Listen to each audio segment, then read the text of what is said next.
Un saludo fraternal para todos los oyentes y una vez más con la anuencia del Señor Dios y del Espíritu Santo, les estaré compartiendo la continuación del tema sobre la salvación completa de Dios.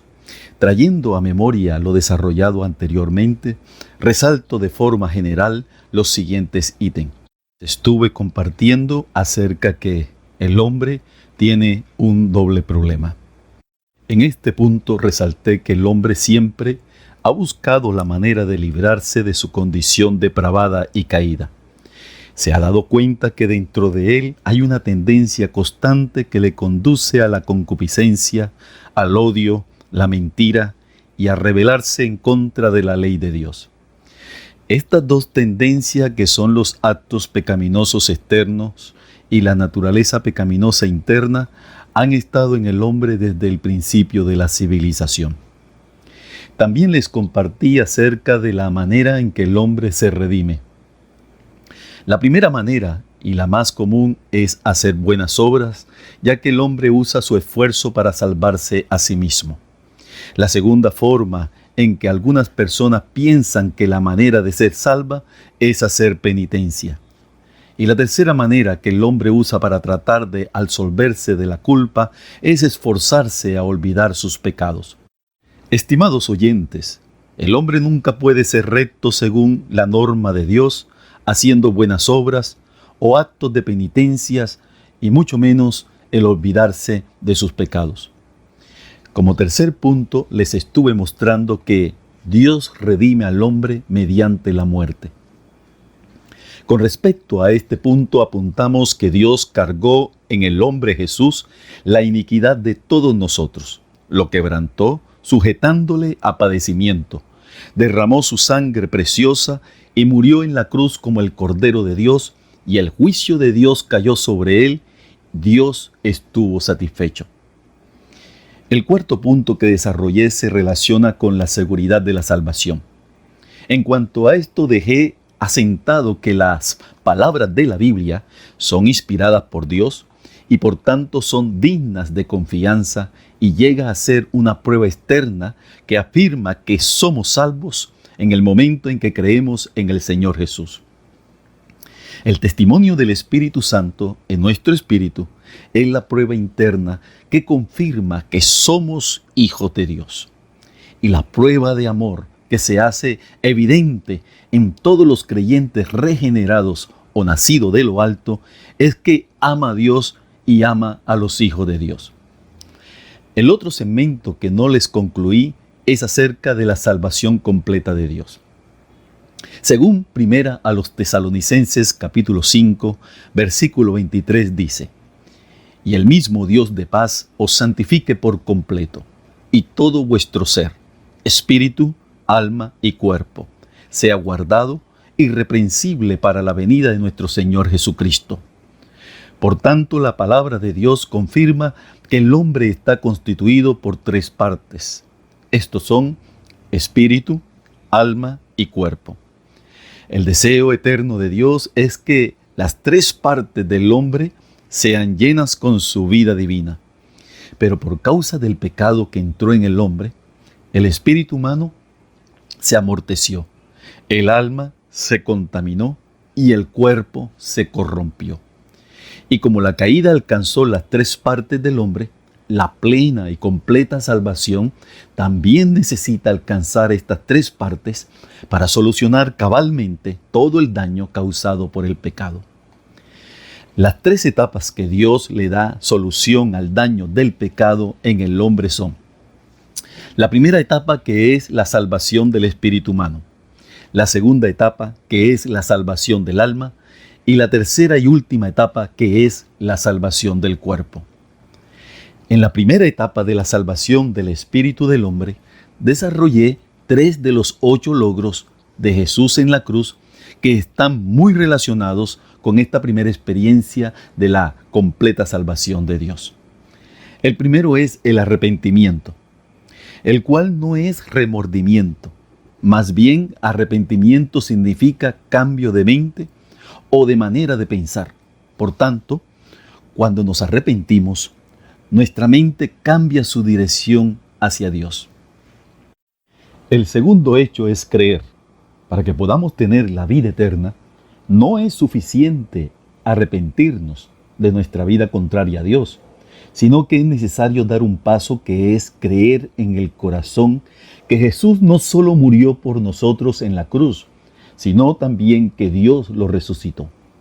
Recuerde, querido oyente, que el corazón es el órgano espiritual que usamos para amar a Dios y también para creer. Por eso es necesario tener un corazón blando, no endurecido, a fin de que la palabra santa de Dios entre en él y dé fruto. El tercer hecho es la redención, recordando que redención significa tomar de vuelta algo que a uno le pertenece. El hombre fue creado para Dios, pero con la caída fue usurpado por Satanás y preso por los pecados y por la ley. Pero la Biblia registra en Efesios capítulo 1, versículo 7, que en el Señor Jesús tenemos redención por su sangre, el perdón de pecados. Después de este compacto resumen, sigamos con el estudio de la salvación completa de Dios. El siguiente hecho es el perdón de pecados. Cuando hablamos de remisión de los pecados, está implícita la idea de perdón. El Señor Jesús se refirió a esto cuando participó de la última cena y dijo a sus discípulos: porque esto es mi sangre del nuevo pacto, que por muchos es derramada para remisión de los pecados. Este texto bíblico se encuentra registrado en el Evangelio de Mateo capítulo 26, versículo 28. Su sangre estableció el nuevo pacto entre Dios y los hombres, y su sangre nos redimió de los pecados, como bien lo expresa las Escrituras en el libro de Hebreos capítulo 9, versículo 22. Y casi todo es purificado según la ley con sangre, y sin derramamiento de sangre no se hace remisión. Amados oyentes, esto es un hecho consumado por el Señor Jesús en la cruz, ya que hace casi 2000 años su sangre fue derramada y hoy la disfrutamos por la fe. Al creer en Él, recibimos el perdón de pecado. De este dan testimonio todos los profetas, que todos los que en Él creyeren recibirán perdón de pecados por su nombre. Hechos capítulo 10, versículo 43. El Señor perdona nuestros pecados cuando creemos en Él, por medio de su sangre y también por medio de su palabra. Además de la sangre y de la palabra, el Señor también usa el bautismo para perdonar nuestros pecados. En Hechos capítulo 2, versículo 38, Pedro dijo a los judíos que ellos debían ser bautizados para remisión de pecados. La fe, la sangre, la palabra y el bautismo son los canales por los cuales podemos experimentar el perdón de los pecados, un logro realizado por el Señor Jesús en la cruz. El siguiente hecho es la purificación. A pesar de que nuestros pecados han sido perdonados, aún permanece la mancha y el registro de injusticia. Por eso, después de ser perdonado, necesitamos la purificación. Necesitamos que la mancha del pecado sea quitada de los registros y de nuestra conciencia. En 1 Corintios capítulo 6, Dios registra una serie de personas que no podrán heredar el reino de Dios, los cuales genéricamente son llamadas injustas, según el versículo 9. Esta era nuestra situación antes de conocer al Señor. Éramos absolutamente injustos. ¿Pero qué hicimos? Un día nos arrepentimos, creímos en el Señor, fuimos redimidos y nuestros pecados fueron perdonados. Entonces fuimos lavados de toda culpa y mancha. Y estos erais algunos, mas ya habéis sido lavados. Versículo 11. Y en Hebreos capítulo 9, versículo 14 dice: cuanto más la sangre de Cristo, el cual mediante el Espíritu Eterno se ofreció a sí mismo sin mancha a Dios, limpiará vuestras conciencias de obras muertas para que sirváis al Dios vivo.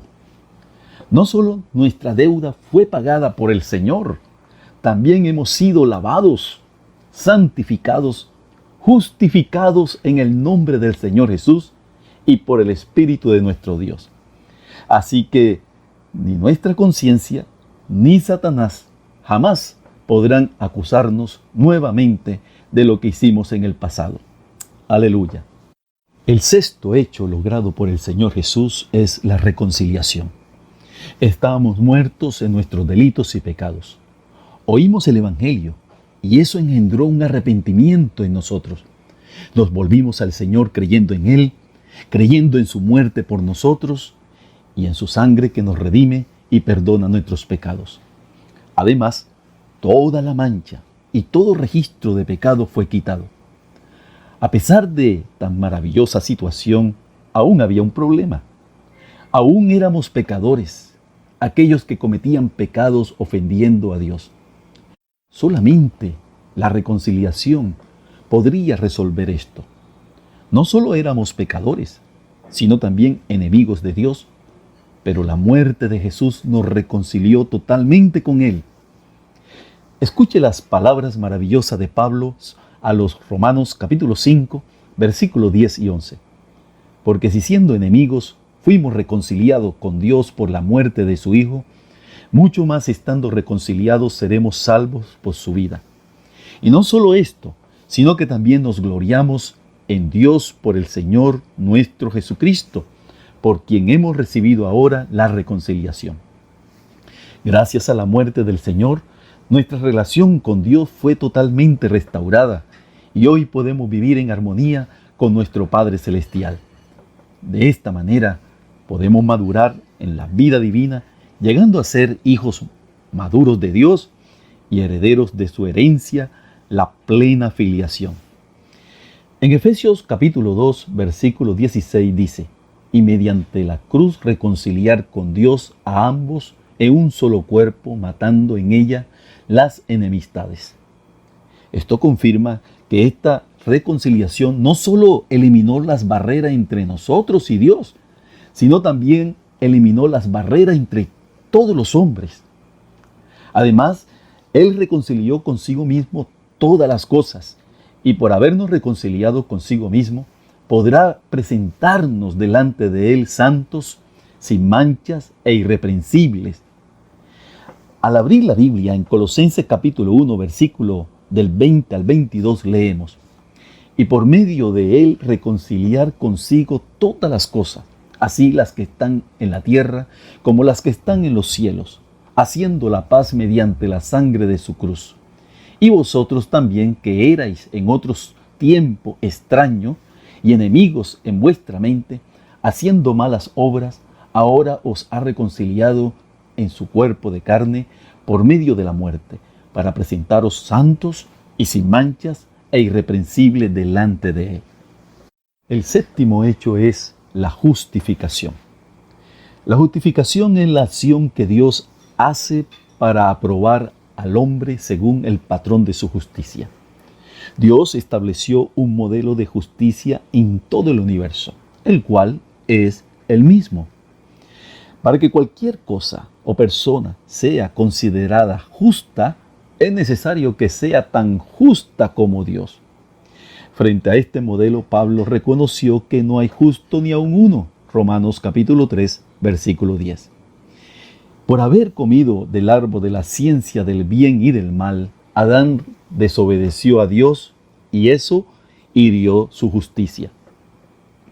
Como hemos visto, este hecho obligó a Dios a sacrificar un animal, probablemente un cordero, para cubrir al hombre con la piel. Dios rechazó las hojas de higuera que Adán y Eva usaron para cubrirse, pues éstas simbolizan el esfuerzo del hombre para ser justo delante de Él. Solamente Cristo, el Cordero de Dios que quita el pecado del mundo, puede satisfacer la justicia de Dios y justificar al hombre. Justificar significa hacer a alguien justo, traer a una persona de vuelta a la posición de justicia. Esto solamente puede ser posible por Jesucristo. En Romanos capítulo 3, Pablo presenta la verdad sobre la justificación.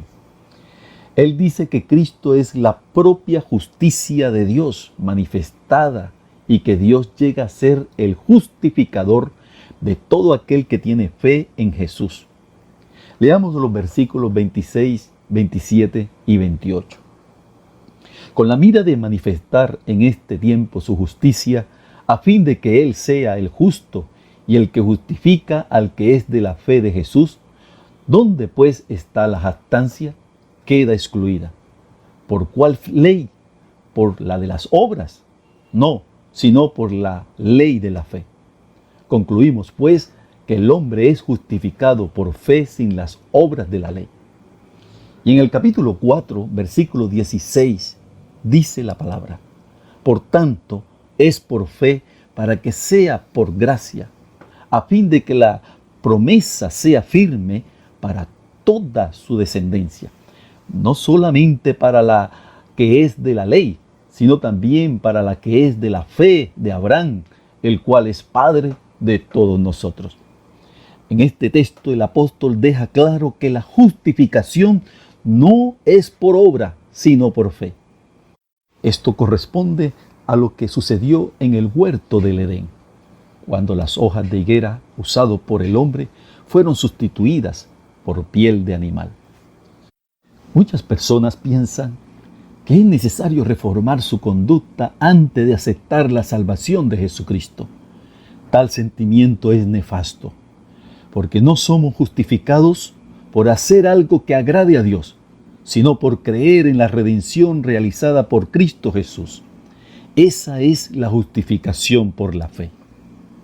El último hecho es la santificación.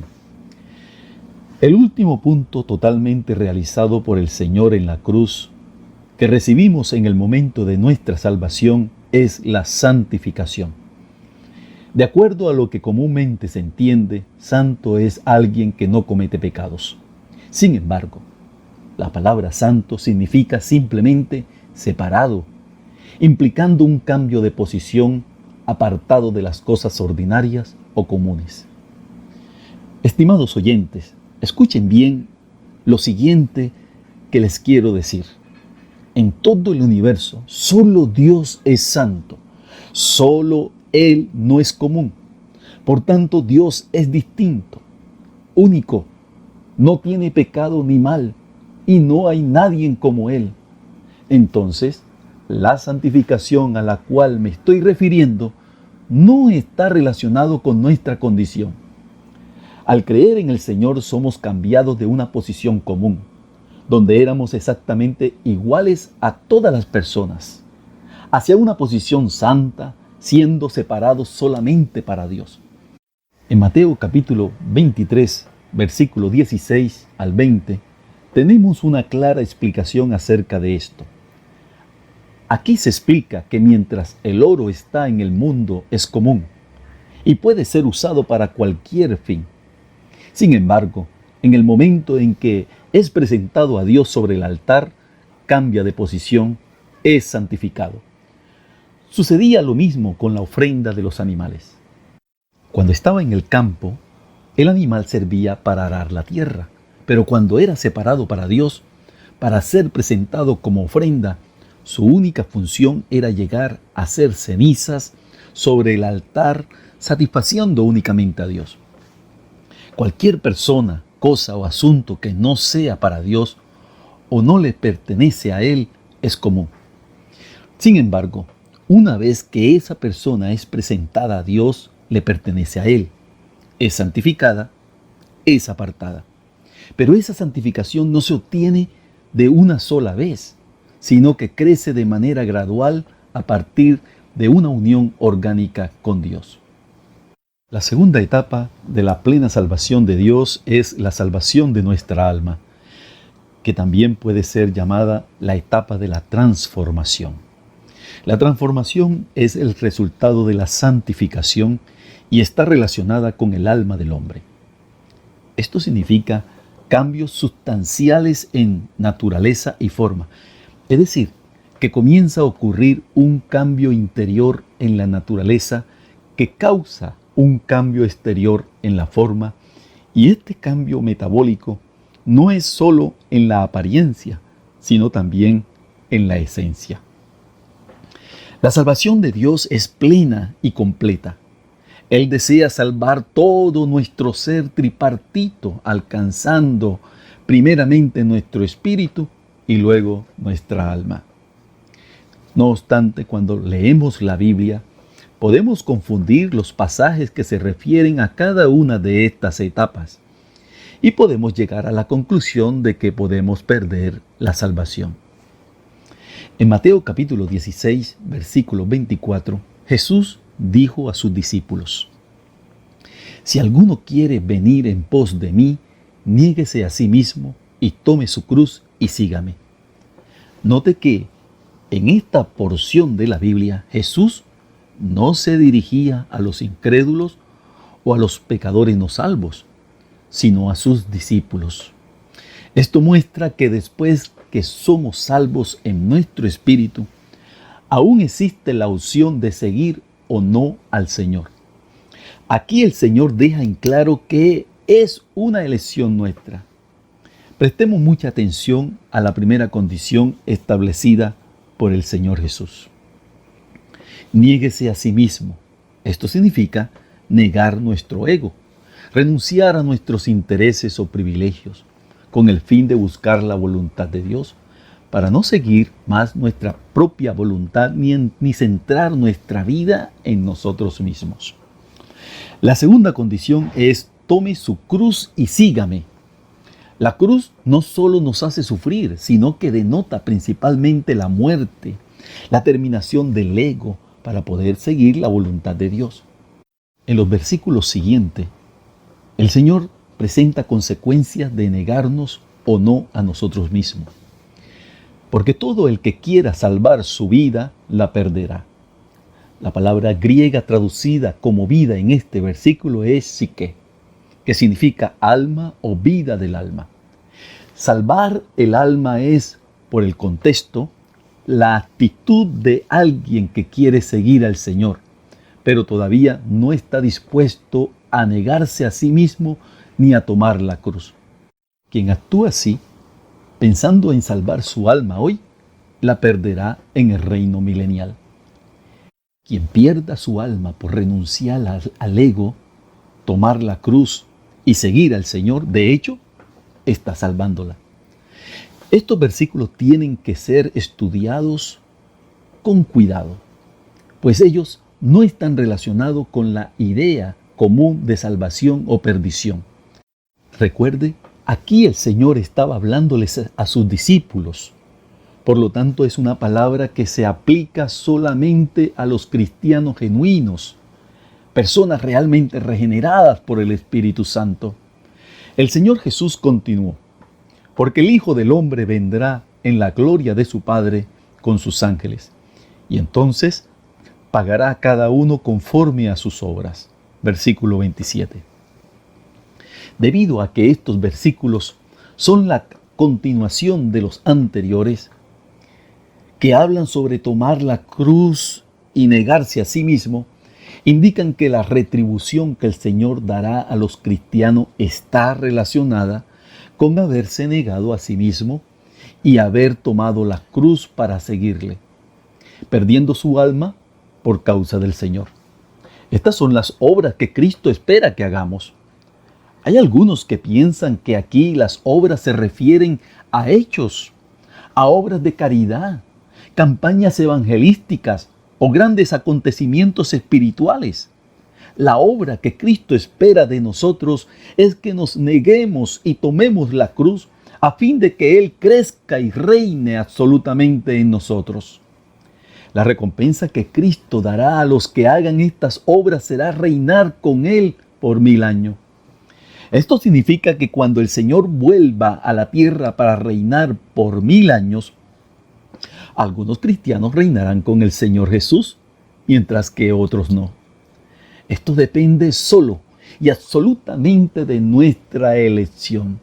Si seguimos al Señor negándonos a nosotros mismos y tomando la cruz todo el tiempo, estaremos en el camino seguro para reinar con Él. La salvación del alma es claramente presentada como la etapa de la transformación. En Romanos capítulo 12, versículo 2, Pablo dice: no os conforméis a este siglo, sino transformaos por medio de la renovación de vuestro entendimiento, para que comprobéis cuál sea la buena voluntad de Dios, agradable y perfecta. El alma está compuesta por la voluntad, la emoción y la mente, siendo esta su parte líder. Por lo cual ser transformados en la mente corresponde a tener nuestra alma transformada. En griego la palabra transformación o metamorfosis significa que una sustancia experimenta un cambio en naturaleza y en forma. Esto es un cambio metabólico. No es solamente un cambio en la forma exterior, sino un cambio en la constitución interior.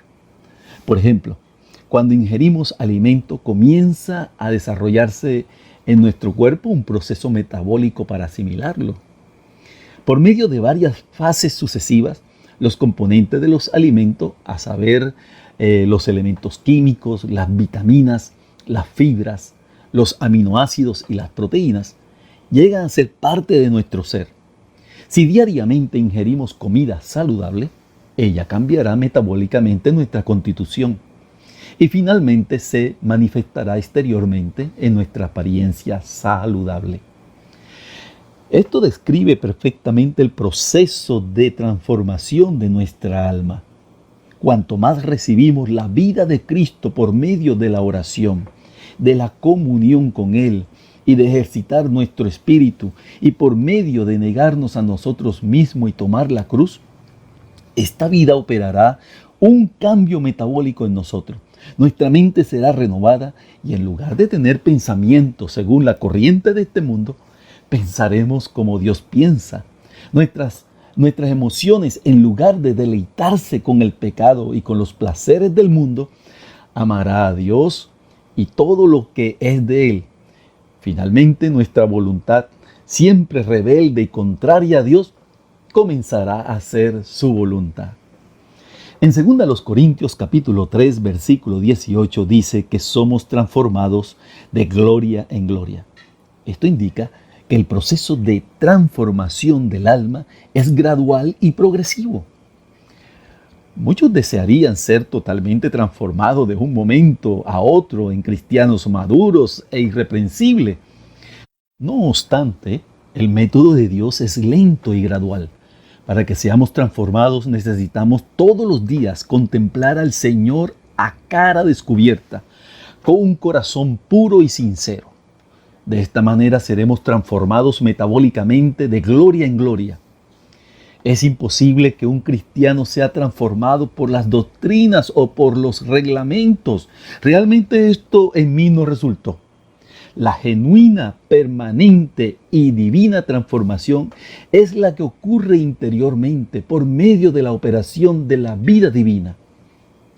Hay dos instrumentos principales para la transformación, para la salvación de nuestra alma, a los cuales debemos poner atención. El primero es nuestra alimentación espiritual. El cambio metabólico de nuestra alma se lleva a cabo de la misma manera que en el cuerpo físico, por medio de la alimentación. Cuando más comida saludable ingerimos, seremos más saludables.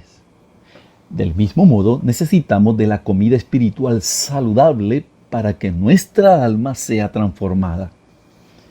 ¿Y qué debemos comer? Debemos comer Cristo. Cristo es el pan vivo y es el pan de vida, según lo que dice en el Evangelio de Juan capítulo 6, versículo 48, 51 y 57. ¿Y para qué sirve el pan? Evidentemente no es para ser estudiado o para establecer doctrinas con respecto a él. Sin embargo, esto es lo que muchos cristianos hacen con respecto al Señor Jesús. En vez de comer de Él, se conforman con analizarlo, hablar de Él o discutir doctrinas con respecto a Él. Lo que realmente necesitamos es alimentarnos de Cristo. Cuando el Señor Jesús les dijo a los judíos que necesitaban comer su carne, ellos no entendieron y se escandalizaron. Entonces Jesús le explicó que alimentarse de Él es comer sus palabras, que son espíritu y vida. Necesitamos actuar como el profeta Jeremías, que cuando halló las palabras de Dios, las comió. Leemos Jeremías capítulo 15, versículo 16. Fueron halladas tus palabras y yo las comí. Y tus palabras me fueron por gozo y por alegría de mi corazón, porque tu nombre se invocó sobre mí, oh Jehová Dios de los ejércitos. Él no se detuvo a analizarla o a establecer doctrinas a partir de ella. Él simplemente las comió. Por otro lado, para que haya transformación necesitamos negar nuestro ego, que es nuestra alma, y seguir al Señor. Y en este seguir al Señor constantemente surgen en nuestras vidas situaciones donde necesitamos decidir entre hacer nuestra voluntad o negarnos a nosotros mismos. Podemos inclusive tener desacuerdo con el cónyuge, problemas con compañeros de trabajo, diferentes puntos de vista con hermanos de la iglesia. Todas estas situaciones son permitidas por Dios para darnos la oportunidad de negarnos a nosotros mismos y obtener más de su vida. Dios usará todas las circunstancias para transformarnos. Todas las cosas, todas las personas y todos los hechos cooperan para el bien de aquellos que aman a Dios. En Romanos capítulo 8, versículo 28 dice textualmente: y sabemos que a los que aman a Dios, todas las cosas les ayudan a bien. Esto es, a los que conforme a su propósito son llamados. Este bien no es el bien material o la felicidad de los cristianos, sino la transformación a la imagen del Hijo de Dios. Este es el objetivo de Dios, conformarnos a la imagen de su Hijo. Por tanto, si amamos al Señor y tenemos la misma meta y el mismo objetivo que Él, amaremos su proceso de transformación. La salvación de nuestro espíritu es instantánea y la realiza únicamente Dios. La salvación del alma, por su parte, es de nuestra responsabilidad y debemos desarrollarla con temor y temblor, como lo afirma Filipenses capítulo 2, versículo 12. Por tanto, amados míos, como siempre habéis obedecido, no como en mi presencia solamente, sino mucho más ahora en mi ausencia. Ocupaos en vuestra salvación con temor y temblor. En 1 de Pedro capítulo 1, versículo 9 dice: obteniendo el fin de vuestra fe, que es la salvación de vuestras almas. Queridos oyentes, es la salvación del alma la que nos llevará al gozo del Señor en la era venidera.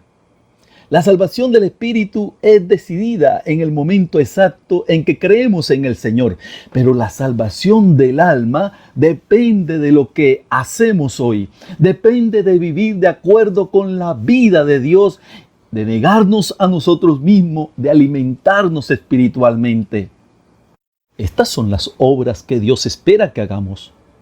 A esto se refiere la Biblia cuando dice que a su regreso el Señor retribuirá a los creyentes según lo que ellos hayan hecho por medio del cuerpo.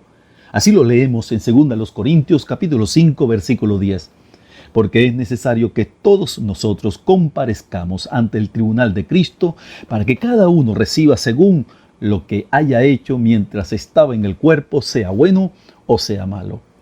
No olvide, estimado oyente, que la salvación del alma no sucede de un momento para otro. Es lenta y exige toda nuestra vida cristiana para completarse. Necesitamos buscar esa transformación. Por eso, debemos someternos a la dirección del Espíritu Santo, aceptar su reprensión cuando fallamos y arrepentirnos continuamente. La salvación comienza en nuestro espíritu con la regeneración. Esto ocurrió exactamente cuando decidimos creer, y el Señor Jesús, como el Espíritu que da vida, viene a habitar en nuestro espíritu mezclándose con Él. Después, lentamente, a medida que nos abrimos, el Espíritu comienza a expandirse hacia nuestra alma para hacer de nuestro corazón la habitación de Cristo. Esta es la segunda y más larga etapa de la salvación, es decir, la salvación del alma. La tercera etapa, así como la primera, depende totalmente de Dios sin que nosotros participemos. Es la salvación del cuerpo, conocida como la glorificación. Esto sucederá en el futuro, en el momento del arrebatamiento de los cristianos vencedores o en el juicio en el tribunal de Cristo para los demás cristianos. Dios redimirá nuestro cuerpo de corrupción, transfigurándolo en el cuerpo de la gloria de su Hijo. Leamos lo que dice Romanos capítulo 8, versículo 23.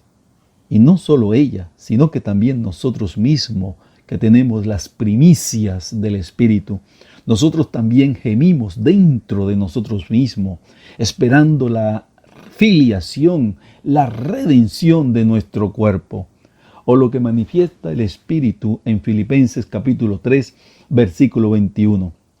El cual transformará el cuerpo de la humillación nuestra para que sea semejante al cuerpo de la gloria suya por el poder con el cual puede también sujetar a sí mismo todas las cosas. Esto no es todo. Dios nos conformará a la imagen de Cristo, porque a los que antes conoció también los predestinó para que fuesen hechos conforme a la imagen de su Hijo, para que Él sea el primogénito entre muchos hermanos. Romanos capítulo 8, versículo 29. Además seremos semejante a Él. Dios nos glorificará para que entremos en su reino celestial, el cual es nuestra herencia, y para reinar con Cristo como sus correyes sobre las naciones. Nuestro cuerpo será liberado de la esclavitud de corrupción a la libertad gloriosa de la nueva creación de Dios. En la medida en que permitamos que el Espíritu se expanda hacia nuestra alma, Él también alcanzará vuestro cuerpo. Pablo dice en Romanos capítulo 8, versículo 11, vivificará también vuestros cuerpos mortales por su Espíritu que mora en vosotros. Puesto que estamos experimentando el Espíritu de vida, nuestro cuerpo, que antes se alegraba en el pecado y lo buscaba, hoy lo rechaza. Tal vez fuimos personas violentas o nos gustaba oír palabras inmundas o de críticas, o nos gustaba hablar mal de otros, o nos deleitamos en los placeres que el mundo proporciona para el cuerpo. Pero hoy, por el hecho de que el Espíritu se está dispensando a nuestro cuerpo, éste espontáneamente rechaza esas cosas. ¿Es su experiencia? No existe una ley exterior que nos obligue a que las evitemos, sino que es la ley de la vida en nuestro interior que nos aparta de aquello. Aleluya. Amados oyentes, termino recapitulando lo siguiente. Así como la regeneración no depende de nosotros porque es realizada totalmente por Dios, de la misma manera la glorificación, que es la salvación del cuerpo, será concretada solo por Dios. Por eso, toda nuestra atención debe estar puesta en la salvación del alma. Dios nos ha preparado tan grande, rica y completa salvación, pero es necesario nuestra cooperación, poniendo toda diligencia para desarrollar la salvación del alma. Le dejo con estas palabras de Martín Lutero. Me miré a mí mismo y vi imposible salvarme. Miré a Jesús y vi imposible perderme. Dios me los siga bendiciendo. Hasta la próxima.